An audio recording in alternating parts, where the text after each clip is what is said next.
obviously want to go in and are thinking about for their next head coach? Well, first of all, really quick, just to address something that you were just saying in terms of not going with inexperience. A couple things, because I was talking to a league source pretty late last night and just kind of getting an idea of the tone and certain things around this.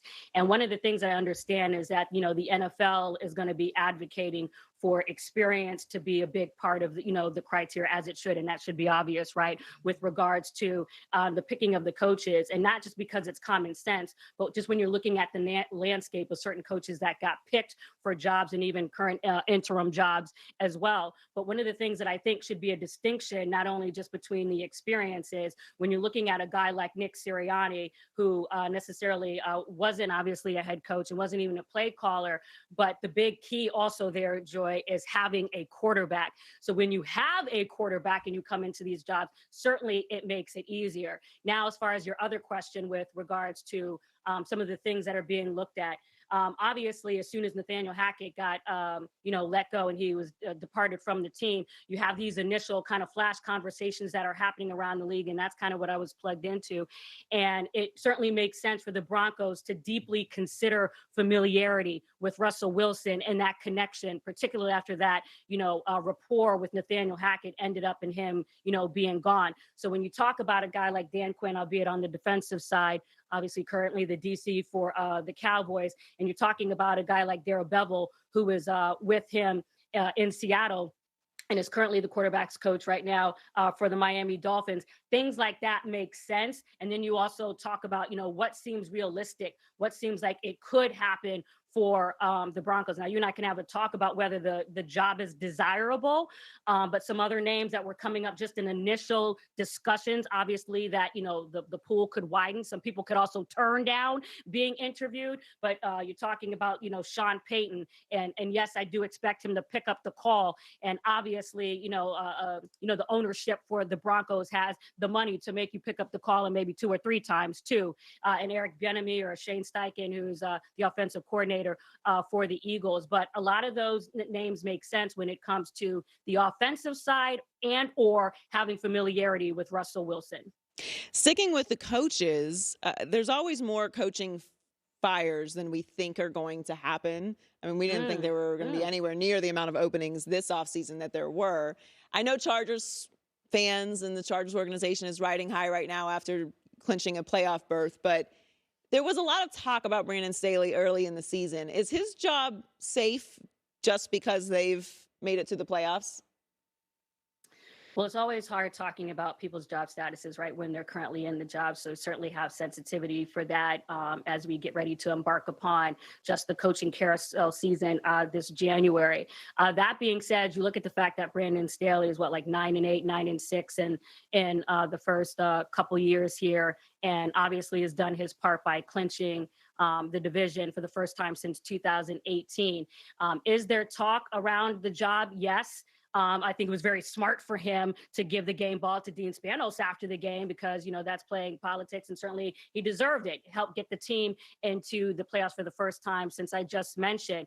And then when you talk about something else that I tweeted with regards to coaches who I consider top dog candidates like Sean Payton, having their eye on, a job like that as far as just having an affinity for that opportunity should it become open, the location of that, clearly the quarterback in that situation.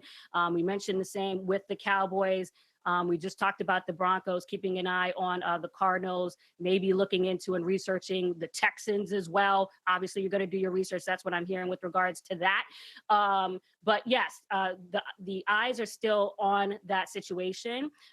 It obviously is ultimately up to Dean Spanos, and that's quite an accolade and achievement for Brandon Staley. However, there are certain coaches who possess the cachet, who possess the gravitas to make you rethink even getting over certain thresholds as the one that they just came over. Yeah, I totally agree with you. I mean, obviously, Sean Payton is the name that's floating out there that everybody wants, and it's very understandable. I mean, I think Brandon Staley's done a really, really nice job with Justin Herbert, to me, that's the next step. I don't really need to see some dramatic run through the playoffs with the Chargers. You're progressing, you're getting better. They've clearly built a culture. So I think it would be a little dramatic, but, we never know how things are going to go. If they lose very dramatically and, there starts to become a little fire around it, that could be something that happens. But I think they've done a great job. I mean, Justin Herbert is an emerging young star in the league, and I don't know that I would disrupt that. Well, you just have to sustain it. And when you're looking at the body of work, with not only Sean Payton, but just being an overall general of, the program and the leadership and the cachet, those are just things that are unique to his resume that, yes, you consider. We would be naive to think that Dean is not going to have, if not already had, conversations just, with regards to, potential candidates that he's looking at to kind of walk around that gently.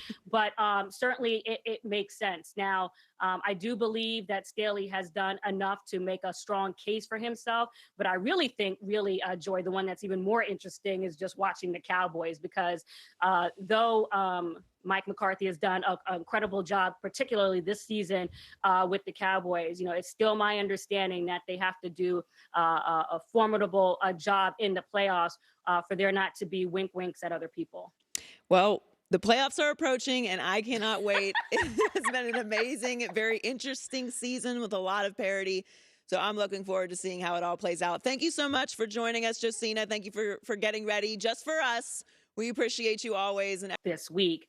And it's also worrisome because I was hearing a quote from Dr. Alan Sills, who's the CMO for the NFL, saying that part of the reason why the protocol wasn't initiated during the game is because he wasn't illustrating injury symptoms or concussion symptoms. But the fact of the matter is that you have a spotter that's, hired to look out for these things. And regardless of whether he's swaying or slurred speech or can't say 2 + 2 is 4, his head hit the field, and that should have been caught. So for the news to come out that the NFLPA is initiating this investigation as to why that protocol wasn't initiated, I think is necessary. And for all of the hubbub that happened in that game against the Bengals Thursday Night Football, and for him to go to the hospital and all of this stuff, and for this to be occurring again, I just think is a real nightmare for the National Football League. So I agree with you, Joy. Not only should he be in question for this upcoming game, but really for the season. I'm sure his family is concerned. I'm sure people around him are concerned. I mean, think about this. Tua went to multiple specialists just to even get back and to make sure that he felt comfortable and medically clear to come back. And for him to be in this situation again, I just think is worrisome. And then the last thing I would just say is that Cam Newton, I remember I was talking to him on his show, and one of the things that he said to me, just from his experiences of being in the NFL, is that per his own experience, because again, you are not a doctor, I'm not a doctor, but he felt like every time he got, a concussion, that it became easier, to have progressive symptoms with each occurrence. So just something else to think about. Yeah, and that seems to be the science on it, that, once you start getting repeated concussions, it becomes easier and they're more severe, and it just snowballs. It's very dangerous. So transitioning to the Broncos, obviously they fired Nathaniel Hackett. I have some names, not really very edgy, and Frank Reich and Sean Payton. I also think that Jim Caldwell is somebody that they should consider. In my opinion, they should not go with a young head coach. They tried that. Nathaniel Hackett was very qualified for the position. It didn't work out well. But what are you hearing? I think he's our franchise guy. I mean, think about that, though. If Jalen Hurts leaves Philadelphia, I mean, I don't know what? Philadelphia the way that you do. Oh, I feel like God. it would be outrageous. Listen, when we won our first Super Bowl, they destroyed Broad Street. It was a big party for everybody, right? If they let Jalen Hurts go, it was going to be the same thing. But they're not going to be happy. They're going to be pissed off. They're going to be burning everything. You cannot let Jalen Hurts leave. He's our franchise guy for the future. That's an easy one right there. I agree. Sign him up. No, Philly fans are something else. I got to give you that. I experienced it for the first time during the World Series in Philly. Saw them climbing the poles, going crazy in the street. Right. That's a crazy People fan base. normally love Santa Claus, right? Like, as a kid growing up, they love Santa. I played in a game, a TV timeout. Me and the boys, we it's kind of cold, so we like, damn, it's cold, We look over, they beating up Santa Claus because he had a Santa outfit on with the cowboy hat. Yeah. So Philadelphia is nothing to play with. Philadelphia has a reputation, and some of it is earned, but I think Philly fans are great They're the fans. They're best. very passionate. So speaking of the Cowboys, let's talk about the Cowboys. Now, where you and I have disagreed this week is I don't think that was as great of a game. It was a nice win for the Cowboys. Yes. Anytime you beat the Eagles, it's a good win. Dak played great. The defense played amazing. Forced 4 turnovers. That was big, yeah.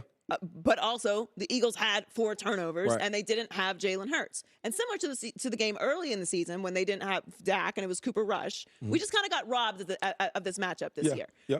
But you made everyone a little upset last week when you were talking about Dak Prescott.